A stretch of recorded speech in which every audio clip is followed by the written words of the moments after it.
Hello everybody, I am back with another video. I am going to be talking about the two most recent episodes of Miraculous Ladybug, Pretension and Revelation.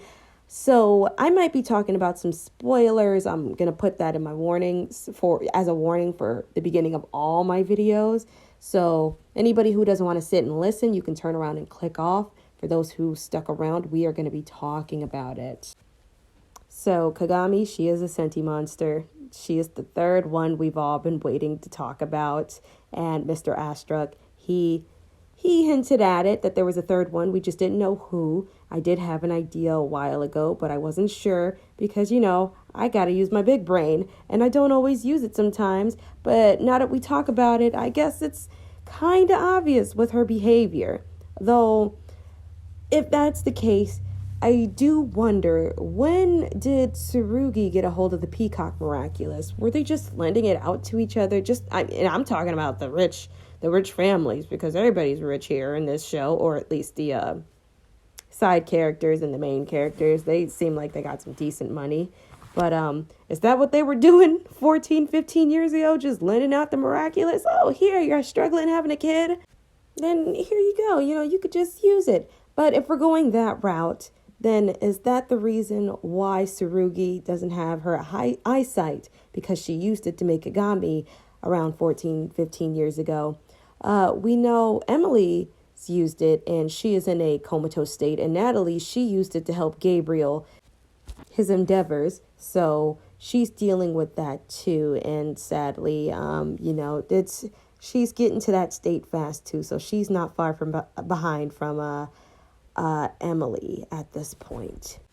I do still believe that Gabriel isn't going to make it. I do want them to go along with that because that would be really good, and some major consequences finally happening in the show, because as we do know, he did get cataclysmed. He took the lucky charm, and I'm sure it disappears when the hero Ladybug specifically powers down. So there's no way to really heal that unless we are going to make a wish. And I doubt that because Marinette is so against using the cat Miraculous and the Ladybug Miraculous to make wishes, because it just changes everything. And somebody could just have a certain bad intent and mess up the whole world, basically. But it would be cool, though, and hear me out, it would be cool if somebody did make that wish to heal Gabriel. And I want to know who would do that if that's the case. Would it be Adrian, Marinette? I don't know. Those are the only two people I can think of. But, yeah, that would be a very interesting plot point. Oh, but I did forget to mention, because apparently, the parents are using the Miraculous.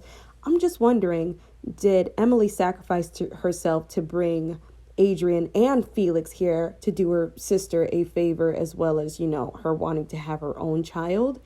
And if that's the case, is that where we're going along the lines of just saying that Emily is so selfless? Because the show really does want to hint at Emily being this wonderful human being. And is that the way they're just going to go about it? That would be interesting to talk about. Now, another thing that's pretty obvious, we know this show is not going to end anytime soon. Nobody's announced anything. But it's pretty obvious that Lila is going to be the new monarch, or should I say Chrysalis. I'm sure I saw that name somewhere, and that name would suit her very well. It's a very, very, very pretty name. But we all do know that she is going to be the next monarch, and it was confirmed a while back, not specifically being Lila, but there was a past episode where Nino's little brother came back from the future and confirmed himself that Monarch himself, he's not Monarch. Gabriel tried to control him, and he's like, well, there's another Monarch. Nice try, dude. Ha ha. But I am wondering how long that reign is going to be, because clearly in that episode, it went into their adulthood. And I don't think with what we got going on, I don't know if they're going to be doing timelines and all that, but, I'll just say timeline. They're not going to go all the way to adulthood. I don't think they're going to go that far, but I'm sure they're going to stop her while they're still children, or, in at least maybe 2-3 years per se, maybe, yeah, 2 years. But yeah, I don't see this show going on that long to where we see them going into adulthood and doing all that. And if that's the case, that would be interesting to see the plot go on from there. But it will get boring if we're still stuck with, oh, well, we can't know each other's identities, but we're together now, but we still don't want to risk Monarch, or should I say Chrysalis, figuring out who's who. That would be kind of weird after all this time of working together, and they need to learn how to control their emotions if they know there is another Monarch out there. But who knows what they're going to do? They might hit us with a curveball. That's what this show really likes to do. Sometimes the curveballs make sense. Other times they really don't.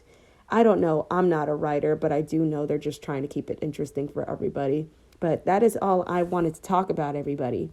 It wasn't much, but yeah, that's just, my ideas.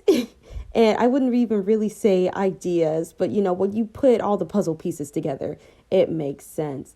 But I'm going to leave it at that because I can keep rambling, and I don't need to do that. And I'm sure you guys don't want to hear it.